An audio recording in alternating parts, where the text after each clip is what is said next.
PBBM, mga sangkay, tuluyan na nga bang binitawan ang kanyang pinsan na si Romualdez?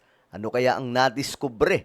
Mga sangkay, bakit nangyayari ito ngayon na mismo ang ombudsman ng Pilipinas, na kaalyado ni PBBM, yun po mga sangkay, yung dumudurog at ngayon, may order mga sangkay na kung saan hindi po pwedeng paalisin ng bansa si Romualdez at ngayon naka-freeze pa po yung assets at kakasuhan. Napakaraming kaso mga sangkay yung isasampa.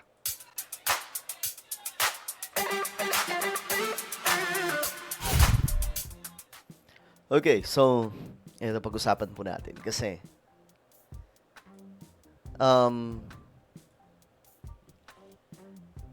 ngayon kasi may nangyayari na hindi po napapansin ng iba.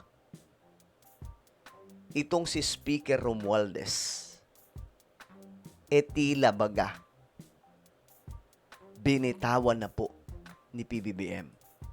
Alam niyo kung bakit, mga sangkay? Malalaman nyo ngayon sa ating pag-uusapan ngayon. Alright?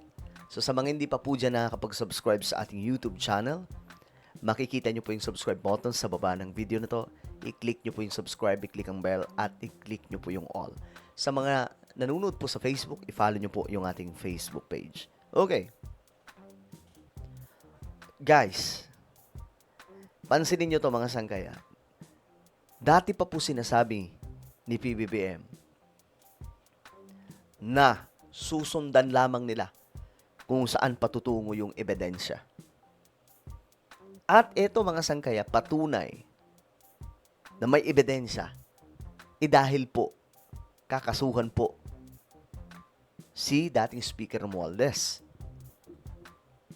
At hindi lamang po isa, pambihira, may 6 pa daw po na naka-line up. Ngayon mga sangkay, alam niyo yung unang nagsiwalat nito, eto. Ang unang nagsiwalat nito, si Vince Dizon. Ayan, mga sangkay. Actually, pag-uusapan po natin to separate na vlog. Pasadahan lamang po natin. Ayan po, mga sangkay. Secretary Vince Dizon nirekomenda. Rekomendasyon laban kay Romualdez nakabase sa ebidensya. Ayan nakabase sa ebidensya. So, may ebidensya. Pag-uusapan po natin to mga sangkay. Kasi nga po, masyadong halata ngayon ang ginagawa ng ombudsman na mukhang ito po ay meron na pong kalabit o senyas mula po sa ating presidente. Okay? Kasi hindi gagalaw ang ombudsman na ayon lamang po sa kanyang trip. No? Lalong-lalo na mga sangkay. Kaalyado po siya ni PBBM eh. 'Di ba? Inappoint nga po siya ni PBBM diyan. At ngayon mga sangkay, isa pa sa report, ayon po kay Attorney Claire Castro, matagal na palang hindi nag-uusap si Romualdez at PBBM. Ayan. Sabi ni Attorney Claire Castro, hindi daw po niya nakita nung siya po ay naging tagapagsalita ng palasyo. Never pa daw po niyang nakita na nagkaroon ng interaction ang dalawang ito. Unag-usap. No contact, sabi po dito mga sangkay. Hindi daw nag-uusap. So, ano mayroon? Gets na ba ni PBBM na ang nagpahamak sa kanya ay si Martin Romualdez? Si Romualdez din po ang isa sa sumira sa Uniteam. Of course, si VP Sara din naman. Isa rin po ang sumira sa Uniteam.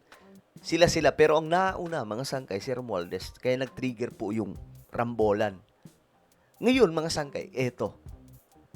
Tingnan po ninyo yung galaw.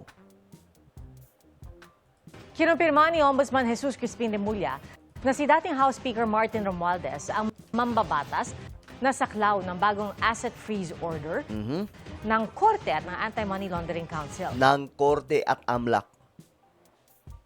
Guys,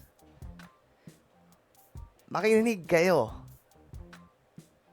Sa tingin nyo, mangyayari ito kung si PBBM ay nasa likod pa rin ni Martin?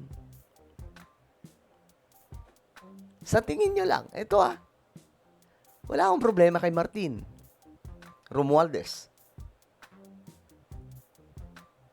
Pero mga sangkay, pinag-uusapan kasi natin dito yung nangyayari, yung situation na mukhang, well, hindi pa naman nagsasalita si PBBM, pero guys, common sense.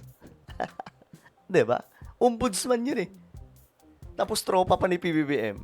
'Di ba? Si PBBM nag-appoint sa DOJ. Tapos mapunta sa ombudsman.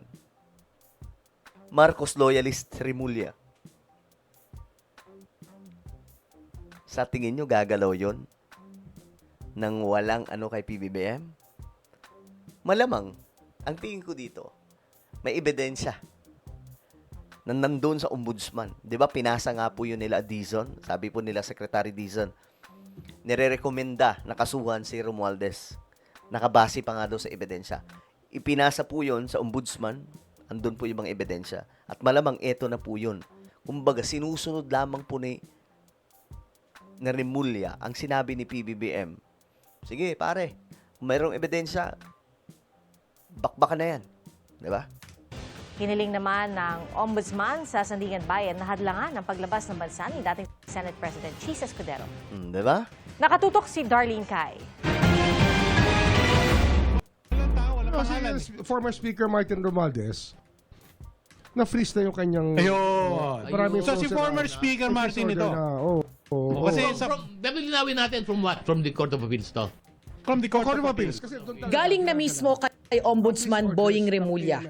Si dating Speaker Martin Romualdez ang tinutukoy na mambabata sa anunsyo ng Anti-Money Laundering Council kahapon na pina-freeze ng Court of Appeals ang mga ari-arian. You see? Freeze. Hindi po pwedeng gamitin. Lahat ng ari-arian, lalong-lalo na po yung mga nasa bangko, kung ano-ano pa. Sa tingin nyo, if-freeze yan kung walang ebidensya? 'Di ba? Ayon sa AMLAC, sakop ng freeze order ang 25 bank accounts at 10 insurance policies na nakapangalan sa mambabatas. Inisyuhan din ng freeze order ang mga ari-arian ng isang business associate ni Romualdez at isang corporate entity na may kaugnayan sa kanya. Sabi ng AMLAC, para sa CA may probable cause para iugnay ang kanilang mga ari-arian Oh, you see? sa plunder o pandarambong at direct and indirect bribery sa mga maanumalyang flood control projects. Bago nito, nag-issue noong Miyerkules ang Sandigan Bayan 7th Division ng Precautionary Hold Departure Order kay Romualdez. Okay, so ayan. Malinaw. Yung lahat ng galaw ngayon ng gobyerno, lalo na sa hudikatura, nagtuturo kay Martin, hindi kay PBBM. Ibig sabihin lamang nito, malinaw na nilaglag na ni PBBM ang kanyang pinsan. Kasi hindi mangyayari sa kanya to, tandaan nyo guys, hindi mangyayari to kung ang presidente ay nasa likod pa rin ni Martin. Malamang, ang tingin ko dito, may nakitang ebidensya.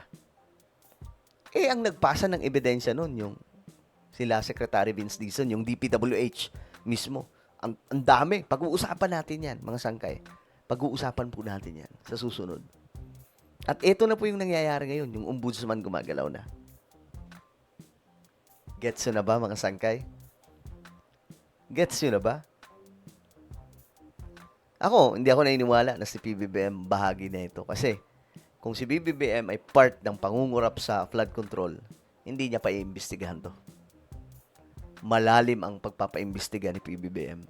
Kaya nga lang ang kalaban dito, mabibigat na tao. Mapepera, makakapangyarihan. 'Di ba? Well, kayo, ano po ang inyong opinion? Comment down below. Meron tayong YouTube channel. Ito po yung Sangkay Revelation. Hanapin nyo po ito sa YouTube. Ngayon din, kapag nakita nyo na, i-click nyo po yung subscribe, i-click ang bell, at i-click nyo po yung all. Ako na po yung magpapaalam. Mag-iingat pong lahat. God bless everyone.